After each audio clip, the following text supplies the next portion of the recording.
Hi friends, జీవన రేఖ దాంట్లో మన యొక్క శరీరాన్ని మనము లిపిడ్ ప్రొఫైల్ అంటే మనము అన్ని టెస్ట్లు చేయించుకుంటాం కదా ఫ్రెండ్స్.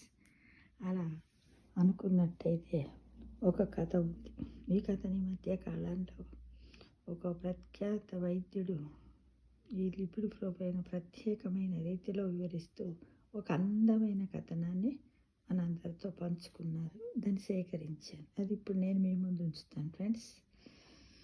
ఏమంటున్నాడంటే, మన శరీరం ఒక చిన్న పట్టణం అని ఊహించుకోండి. ఈ పట్టణంలోని ప్రధాన సమస్యాత్మకమైనవి కొలెస్ట్రాల్. వీరికి కొందరు సహచరులు కూడా ఉన్నారు. నేరంలో ప్రధాన భాగస్వామి ట్రైగ్లిసరైడ్. వీధుల్లో సంచరించడము, గందరగోళం సృష్టించడము, రోడ్లను అడ్డుకోవడం వీరి పని అన్నమాట. మన శరీరంలో ఉంటాయి కదా లిపిడ్స్, అవి. హార్ట్ ఈ పట్టణం యొక్క నగర కేంద్రం. వేటి యొక్కటి ఈ లిపిడ్ ఫ్లో. అన్ని రహదారులు హృదయానికి దారితీస్తాయి. ఇబ్బంది పెట్టే వారి సంఖ్య పెరిగినప్పుడు ఏమి జరుగుతుందో మీకు తెలుసు. వారు గుండె పనితీరును అంతరాయం కలిగించడానికి ప్రయత్నిస్తారు. కానీ మన బాడీ టౌన్లో పోలీసు బలగం కూడా ఉంది. అదేంటి? హెచ్డిఎల్. ఇబ్బంది పెట్టే వారిని అరెస్ట్ చేసి వారిని కటకటాల వెనుక ఉంచే మంచి పోలీస్. ఎవరు అది? మన శరీరం లోపల లివర్ అన్నమాట. కాలేయం వాటిని డ్రైనేజ్ వ్యవస్థ ద్వారా శరీరం నుండి బయటకు పంపుతుంది. అయినప్పటికీ ఒక చెడ్డ పోలీస్ కూడా ఉన్నాడు. అదేంటి? LDL cholesterol. అతను శక్తి, ఆకలితో ఉంటాడు. ఎల్డిఎల్ ఇబ్బంది పెట్టే వారిని జైలు నుండి విడుదల చేస్తుంది మరియు వారిని తిరిగి వీధుల్లోకి తెస్తుంది.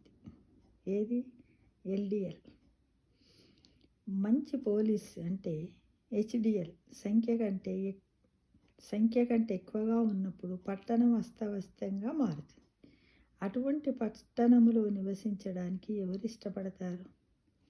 ఇబ్బందులను తగ్గించి మంచి పోలీసులను పెంచాలనుకుంటున్నారా?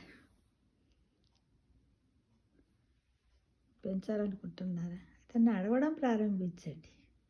అడుగడుగున నా మంచి పోలీసులు అంటే హెచ్డిఎల్ పెరుగుతారు మరియు ఇబ్బంది పెట్టేవారు కొలెస్ట్రాల్, ట్రైగ్లిజరైడ్ మరియు ఎల్డిఎల్ తగ్గుతాయి. మనం నడకతోటి.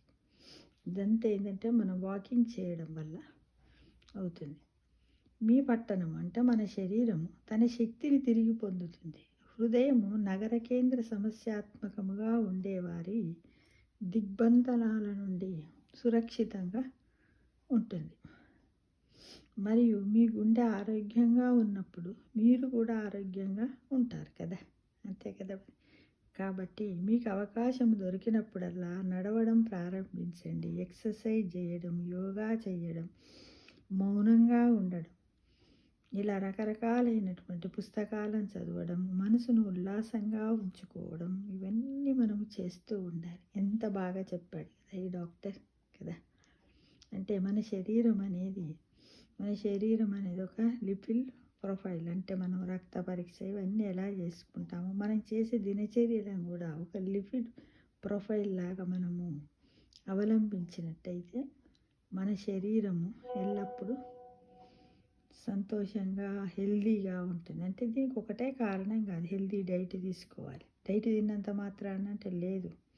మానసికంగా కూడా ఉల్లాసంగా ఉండాలి. మానసిక ఒత్తిడిని కూడా తగ్గించుకోవాలి. నలుగురిలో కలిసి మాట్లాడాలి. మాట్లాడకుండా ఉండడం వల్ల కూడా మనకు ఒక ఎఫెక్టే. కాబట్టి ఎవరికి వాళ్ళు ఒంటరిగా ఉంటూ మాట్లాడేవారు లేకున్నా కూడా అందరూ మన చుట్టూ ఉన్నారంటూ ఊహించుకుంటూ రకరకాలైనటువంటి పుస్తకాలను చదువుతూ మనలో మనమే ఇష్టమైన కథలను చెప్పుకుంటూ మనం అందరం కూడా హెచ్డిఎల్ లాగా ఉండాలని మీ అందరినీ కోరుకుంటున్నాను friends. Thank you for watching.